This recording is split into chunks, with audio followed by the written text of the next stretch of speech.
안녕하세요. 채널이 김원중 기자입니다. 이번 콘텐츠 당뇨의 날을 맞이해서 특집으로 준비를 해봤습니다. 민병원이 나와 있습니다.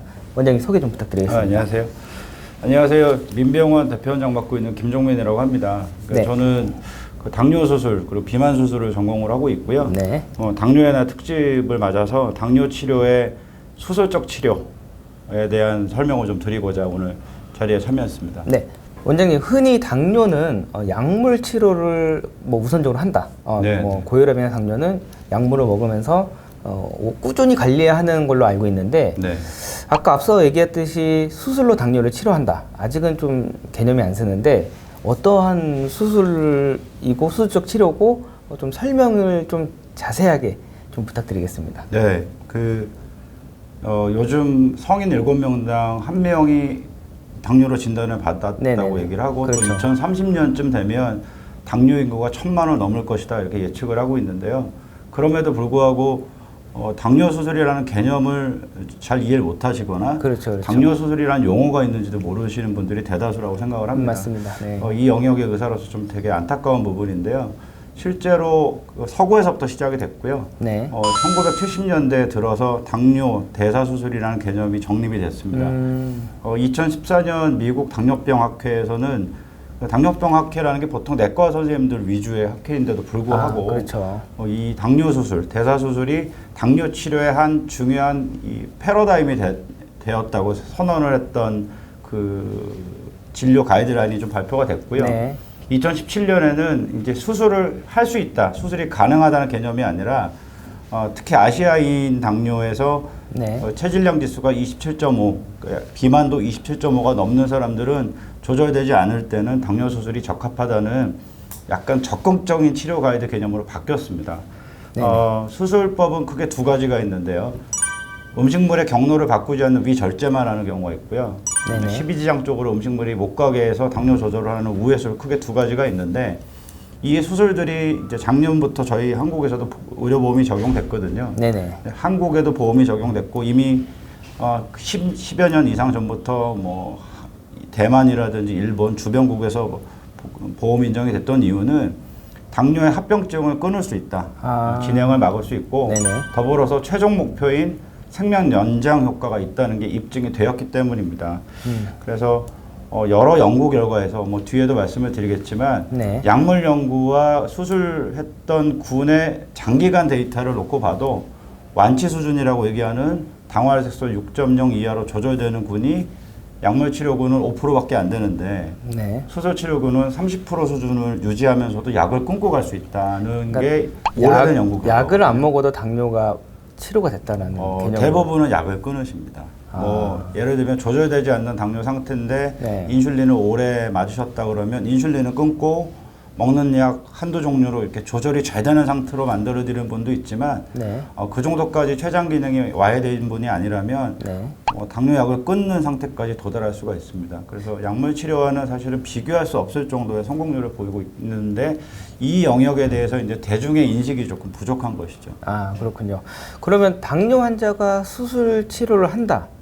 이 안정성이라든지 적응증이 가장 중요할 것 같아요. 안전성에 대한 얘기는 뭐 많이 들었던 질문이죠. 네. 보험화되고 나서 이미 이 수술에 대해서 알고 오시는 분들은 오히려 이제 그 안전하냐에 대한 질문은 조금 이제 빈도수가 줄어드는 것 같은데 이 수술을 처음 듣는 분들은 아마 그 얘기 제일 먼저 하실 것 같아요. 네네네. 또 우리나라는 또 몇 년 전에 어떤 유명 연예인분의 그 사망 사건 때문에 네네. 이 비만 영역 맞습니다. 또는 네. 이 대사수술 영역의 수술이 좀 위험하다는 인식이 좀 사로잡혀 있는 것 네. 같아요. 결론부터 말씀드리면 굉장히 안전한 수술입니다. 제가 극단적인 예를 말씀드리면 저희가 맹장 수술이라고 그러는 충수염 수술, 네네. 전체적인 합병률, 병원을 다시 와야 될 만큼의 가벼운 합병증부터 재수술을 해야 되는 합병증까지 합치면 4에서 15% 정도 됩니다. 맹장 수술. 네, 맹장 수술이 은근히 또 프로티지가 높은데 그렇다고 저희가 맹장 수술을 기피하지는 않지 않습니까? 그렇죠. 또 위험하다는 인식은 좀 덜하는 편인데 네네네. 당뇨 수술은 평균적으로 5% 이하, 특히 제일 무섭다는 누출률은 4% 이하로 되어 있습니다. 여기 또 하나의 변수가 대단위로 시행되는 3년 이상, 네. 또 2,300명 이상의 환자들을 성공적으로 치료했던 경험이 있는 의료기관에서는 네. 0.5%대 합병증을 기록하고 있는 것으로 알려져 있기 때문에 그냥 한마디로 말씀드리면 안전한 수술입니다. 근데 더 중요한 것은 꼭 드리고 싶은 말씀은 합병증이 안 생긴다는 얘기, 어떤 그런 확률적인 얘기보다 네. 합병증이 생겼을 때 대응할 수 있는 의료기관이어야 된다는 얘기 꼭 드리고 싶어요. 아, 네. 누출이 그렇군요. 됐을 때든지 출혈이 됐을 때 빨리 대응할 수 있는. 신속하게 진단하고 대응해서 그 환자분의 중환자 상태로 가지 않도록 할 수 있는 저력이 있는 의료기관들이 이 수술을 행하고 있습니다. 근데 갑자기 문득 좀 생각이 난 건데 수술 진행 시간이랑 그럼 평균 입원 기간이 한 어느 정도 되나요? 수술법에 따라 틀린데 이제 네. 가장 많이 시행되는 위절제. 네. 위절제는 1시간 정도 뭐 조금 안 걸리고요. 아, 네. 물론 수술 집도 시간입니다. 마취 시간은 조금 더 걸리고요. 1시간 반, 뭐 2시간 이내에 네네네. 마취 시간이면 충분하고 입원 기간은 3일에서 5일. 조금 늦게 퇴원시키는 저는 경향인데 뭐 빨리 퇴원시키는 분은 1박 2일, 2박 3일 이렇게도 퇴원하시니까 그러고도 일상생활에 복귀가 가능하시거든요. 그렇군요. 저희가 맹장 수술 정도 또는 담낭 수술 정도의 회복 기간이면 같은 복강경 영역이기 때문에 네네. 물론 드시는 음식의 차이가 있지만 컨디션 회복은 상당히 빠릅니다. 모든 과정이 복강경으로 진행되기 때문에 뭐 저희가 일반적으로 알고 있는 몇 주간의 휴식이 필요하다든지 네네. 이런 데는 많지 않습니다. 네. 그러면 당뇨도 1형과 2형이 있는데 네네. 1형과 2형도 모두 수술적 치료가 가능한가요? 1형은 안 됩니다. 1형은 안 돼. 안 돼. 아. 제가 어제도 그런 질문하시는 분도 많죠. 오셨어요. 네. 1형 당뇨신데도 혹은 BMI라는 그 저희 한국은 국가보험 대상자를 규정 짓는 가장 중요한 잣대가 BMI라는 비만도인데 네네네. 그게 좀 미달이시거나 아니면 1형인데 본인이 1형인지 인지 못하고 오시는 분들이 네네. 있거든요. 2형만 됩니다. BMI 다른 말로 비만도 혹은 체질량 지수 27.5가 넘는 분 중에 2형 당뇨. 이분들만 수술이 그게 해당되고요. 이제 퍼센테이지로 따지면 당뇨 환자 중에 한 몇 프로 정도가 한 4분의 3 정도 되실 겁니다. 그 정도 되는군요. 그럼 원장님 그 민감한 질문일 수도 있는데 수술 치료와 내과적 치료 네. 두 가지를 좀 비교할 수 있을까요? 이게 민감한 내용은 맞습니다. 저는 네네네. 당뇨 치료라는 게 보통 내과 선생님들이 대부분 맡고 계시기 때문에 그렇죠. 저희 같은 내분비외과 의사들이 뭐 진료 현장에서 투약을 하고 이런 사례가 많지는 않거든요. 네네. 그런데 이제 뭐 어떤 한 개인의 경험이나 한 병원의 데이터를 갖고 말씀드리는 건 좀 위험하고 그렇죠, 그렇죠. 2017년에 장기간 데이터가 발표가 됐습니다. 유럽과 미국에 있는 당뇨 수술 또는 당뇨병 전문 병원들의 데이터를 취합해서 5년간을 네네. 모은 자료인데요. 약물 치료한 군과 수술 받은 군을 비교했더니 수술 받은 군은 89%가 약물을 끊었습니다. 네네네. 인슐린은 대부분 다 끊었고요. 오. 근데 약물 치료군에서는 완치 수준 그러니까 당화혈색소 6.0이라는 이제 라인을 거놓고 그 이하로 조절이 잘 되는 프로테이즈 따졌더니 5%밖에 안 됐는데 오, 네네. 수술 받은 군은 약을 거의 끊고도 30%가 조절이 잘 되는 거의 완치 아니면 준완치 수준으로 조절이 잘 되더라. 네네네. 이 데이터만 놓고 봐도 일단 치료의 우월성 네네.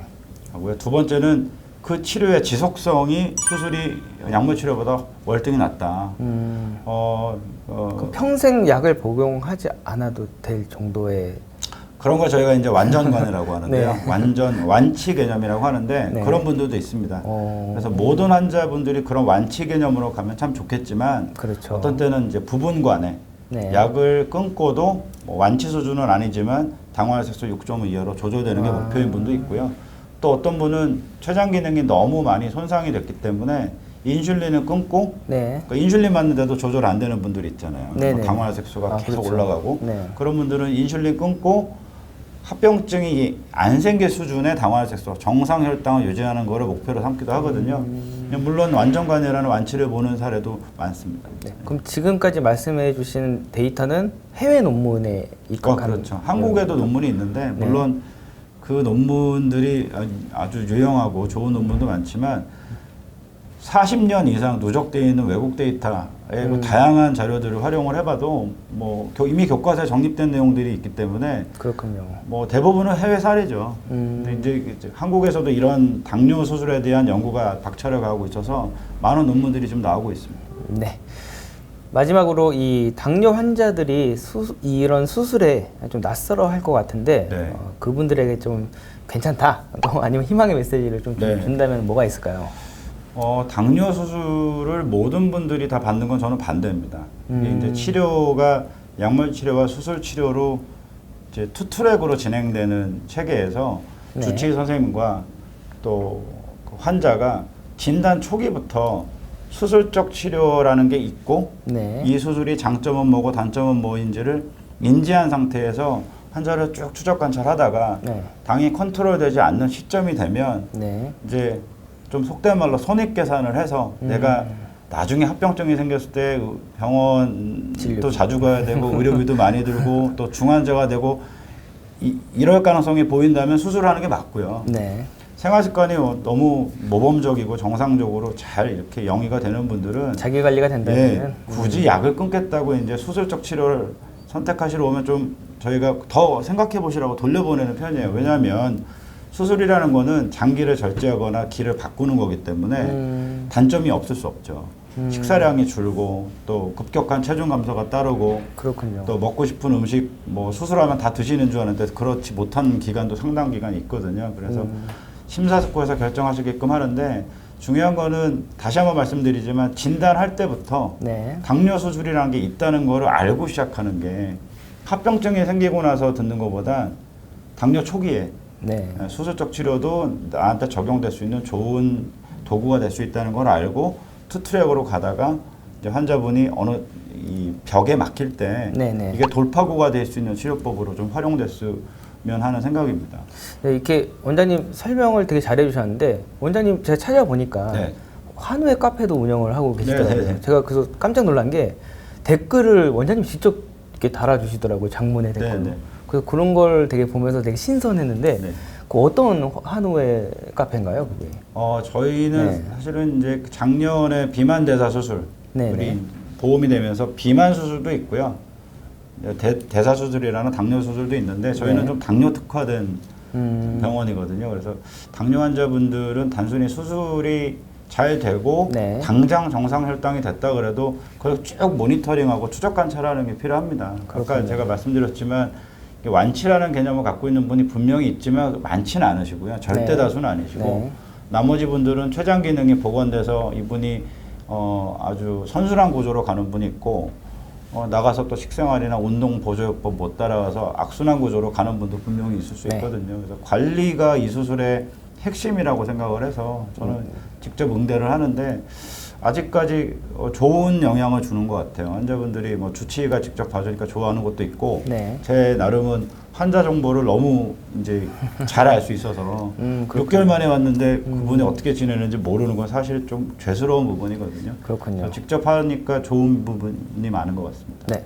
저희가 그 아래 내용에 이 원장님 운영하시는 카페 링크를 좀 네네. 남겨드릴 테니까 혹시 만약에 필요하시다면은 들어가셔서 질문 남기시면 원장님께서 직접 남겨주시니까 부담 없이 남기시면 좋을 것 같습니다. 이건 광고는 아닌데 광고는 아닙니다. 저는 교육용 유튜브를 하거든요. 근데 유튜브도 예, 네네. 근데 뭐 당뇨 수술, 비만 수술의 역사부터 해서 쭉 이렇게 올려놨어요. 근데 이유는 그러니까 이 수술을 받았을 때 얼마나 못 먹느냐 이런 단편적인 질문들이 결코 지식으로 이렇게 총망라되기가 힘들거든요. 네네네. 환자 스스로 그런 지식화해서 이렇게 체계화하는 게 힘든데 되도록이면 어떤 의학이든 역사부터 시작해서 그 장단점을 쭉 이렇게 백과사전처럼 해놓고 네. 있다면 환자들한테 도움이 될 것 같아서 저희가 지금 여러 편을 만들고 있고요. 환자분들이 그거 보고 뭐 인터넷에 있는 어떤 개인의 경험보다는 도움이 된다 그러시니까 오히려 그걸 보시는 게 더 도움이 되지 않을까 싶습니다. 네. 혹시 그 유튜브 채널 이름이 어떻게 되는 거예요? 대사수술 아카데미입니다. 대사수술 아카데미. 네. 검색하면 나오는 거예요. 네, 네. 네, 알겠습니다. 오늘 이렇게 콘텐츠를 마감할 건데 혹시 조금 더 만약에 나머지 공부를 좀 하실 게 있을까요, 독자분들께서? 당뇨 환자 전체한테 제가 좀 드리고 싶은 네네네. 얘기고 또 저희 가족한테도 얼마 전에 했던 얘기인데 저희도 이제 형제가 많아서 당뇨인이 있고 네. 수술 받은 가족도 있습니다. 네. 근데 제가 늘 자주 쓰는 얘기인데 군인이 총이 없으면 군인이 아니라 그러듯이 혈당계도 없으시고 당화혈색소라는 용어도 아직 잘 모르시고 그다음에 당뇨 환자가 뭘 먹으면 안 되는지 물론 이게 의사 불찰도 있어요. 그래도 아프면 찾아보지 않을까요? 찾아보시는데 이제 그게 너무 일상이 바쁘시면 아, 퇴근 시간이 한 9시, 10시 되면 사실 급히 밥 먹고 자기 바쁘거든요. 그렇겠죠. 네. 예, 그런 분들 보면 저도 사실 그런 일상을 비슷하게 살고 있기 때문에 참 야단치기가 뭐예요. 그런데 이분을 그냥 두면 1년, 2년 지나면 분명히 약이 올라갈 거고 그러면서 췌장 기능도 떨어지고 콩팥 기능도 나빠지고 동맥경화도 올 거거든요. 그리고 이제 어떤 때는 강하게 이제 어필을 하죠. 이렇게 하시면 나중에 자녀분들이 병원 따라다니는 수발들게 생겼다고 그런 얘기를 하는데 네. 정말 진심 어린 저는 충언이라는 생각이 드리는데 네. 좀 관심을 가졌으면 좋겠어요. 당뇨는 감기가 아닙니다. 오늘 먹어야 되는 약을 먹고 그 약이 해결할 수 있는 정도의 칼로리를 넣으면서 이 약으로 혈당이 조절되게끔 가는 건데 약은 일정하게 먹으면서 이제 점심도 잘 먹고 저녁도 잘 먹고 또 일주일에 여러 번 약주 드시고 이러면 네. 당연히 혈당은 나빠지죠. 그렇죠. 그래서 세상에 제일 중요한 거는 자기 몸이라는 생각을 좀 가져주셨으면 하는 게 당뇨의 날에 당뇨 의사로서 드리고 싶은 얘기입니다. 네. 아유, 감사합니다. 근데 저희 끝인사가 건강하세요 이거거든요. 여러분들 건강하셔야 되니까 제가 하나 둘 하면 건강하세요 한마디만 해주세요. 네. 자, 하나 둘 건강하세요. 건강하세요.